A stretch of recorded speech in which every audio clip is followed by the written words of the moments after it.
مالیگاؤں کانسٹیٹوانسی میں، جو کہ مہاراشٹرا کا ایک کھلوتا مفتی اسماعیل قاسمی صاحب ایم ایل اے ہیں MIM پارٹی سے، اور اس بار جیت کر آئے دوبارہ۔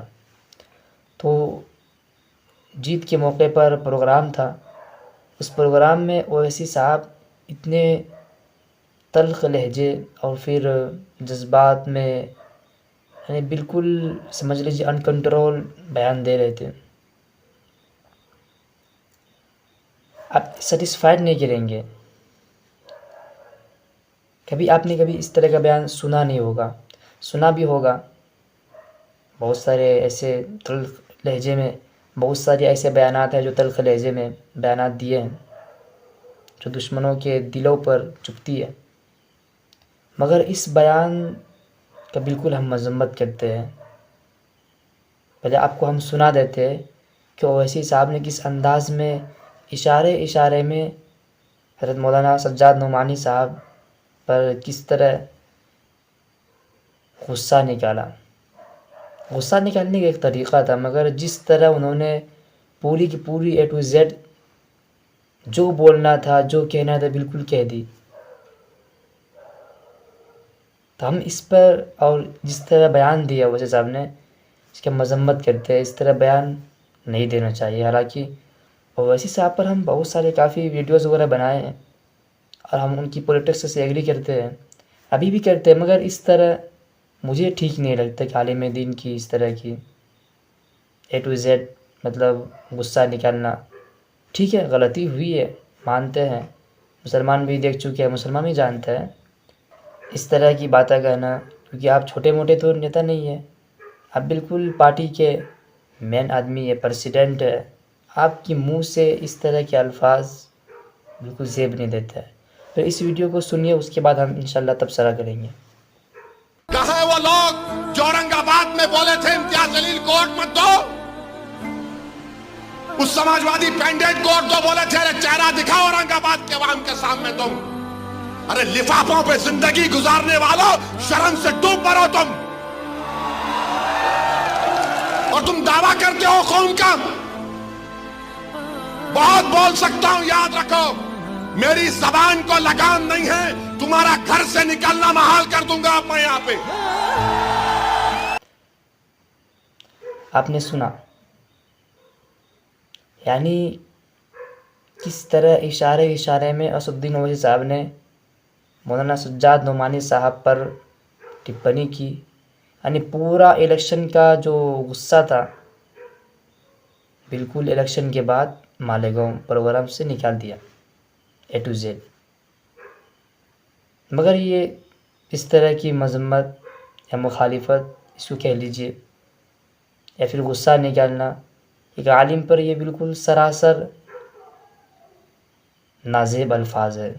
ایک پارٹی کے جو صدر ہے ان کو یہ بات زیب نہیں دیتا ہے، کہ دوسرے آدمی ہوتے تو چل بھی جاتا، بغیر آن گراؤنڈ ریالٹی جانے بغیر اس طرح کے لیٹر پیڈ جاری کرنا یقیناً بہت زیادہ نقصان ہوا ہے۔ اور نقصان اس لیے کہتا ہوں کہ جس کینڈیڈیٹس کا انہوں نے سپورٹ کیا، اس کا اگر جائزہ لیں گے کتنا پرسنٹیج ان کو ووٹ ملا، تو آپ بھی سوچنے پر مجبور ہو جائیں گے کس بنیاد پر ان کو سپورٹ کیا گیا۔ زمینی سطح پر تو دیکھ کر ہی سپورٹ نہیں کیا گیا، اب کس بنیاد پر کیا نہیں معلوم۔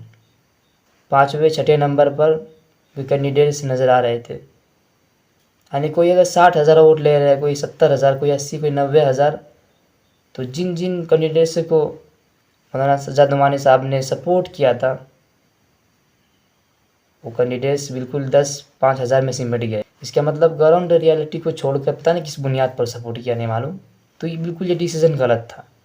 مگر اویسی صاحب کا جس طرح غصہ اور لب و لہجہ، ہم یقیناً جانتے ہیں کہ ان کا صبر کا جو پیمانہ ہے وہ لبریز ہو چکا ہے، تو کبھی ایک عالم دین سے شاید یہ توقع نہیں رکھتے ہوں گے، خاص طور پر مولانا سجاد نعمانی صاحب سے، کہ وہ ایک ایسے لیڈر کی مخالفت کرے جو نبی کریم صلی اللہ علیہ وسلم کی گستاخوں کے خلاف اس طرح ایک تاریخ رقم کر دی گئی۔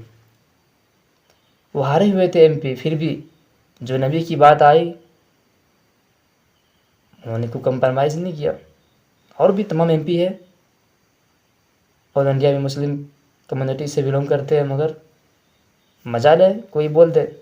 اس طرح کی مذمت کرنا اور یہ کہنا کہ لفافوں پر زندگی گزارنے والے، اس طرح کے الفاظ ایک مہذب شخصیت کو زیب نہیں دیتا ہے، جبکہ وہ ایک پارٹی کے صدر بھی ہے، کوئی چھوٹے موٹے آدمی تو نہیں ہے. اس طرح سے علماء سے جو لوگ بدگمان رہتے ہیں اس کو موقع مل جاتا ہے. جس طرح کا عالم اور مفتی کو یہ ضروری ہے کہ فقہ اور مسئلے مسائل کی کتابوں کا گہرا مطالعہ ہو، ان کو مہارت حاصل ہو، اس کے بعد وہ جائز اور ناجائز کا فیصلہ کر سکتا ہے. مگر کوئی ان تمام کتابوں کو پڑھے بغیر کوئی اگر مسئلہ مسائل بتا رہا ہے جائز اور ناجائز کا، تو سماج میں اس کا نگیٹو اثر ہوتا ہے، اثرات نظر آتے ہیں. کیونکہ جو پڑھنے والے ہوتے ہیں وہ جانتے ہیں، ان کو پکڑ لیتے ہیں.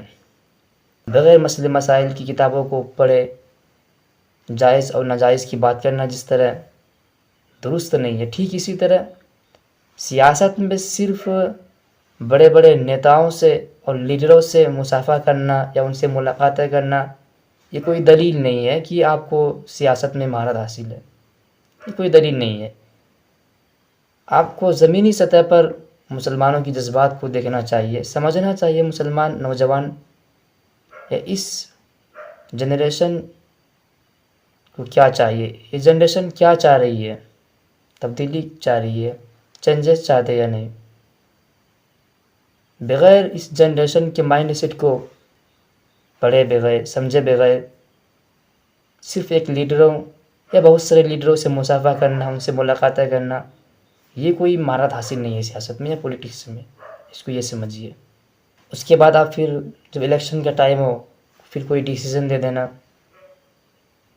یہ بالکل سراسر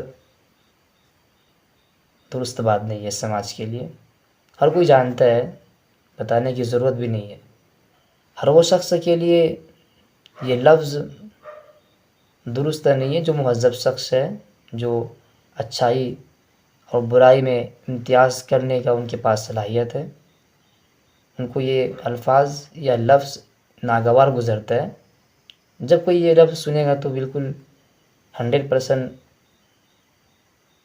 اس سے ڈس ایگری کرے گا، کیونکہ یہ لفظ نامناسب اور غیر مناسب ہے. ہم سینس اور آئیڈیالوجی کی بنیاد پر اور اسی کاموں کی بنیاد پر ہم اس کو سپورٹ کرتے ہیں. ایسا نہیں کہ وہ کچھ بھی بولیں گے ہم ان کو اپنے سروں پر بیٹھا لیں گے، ہر چیز نہیں. یقیناً آپ سمجھ گئے ہوں گے. السلام علیکم.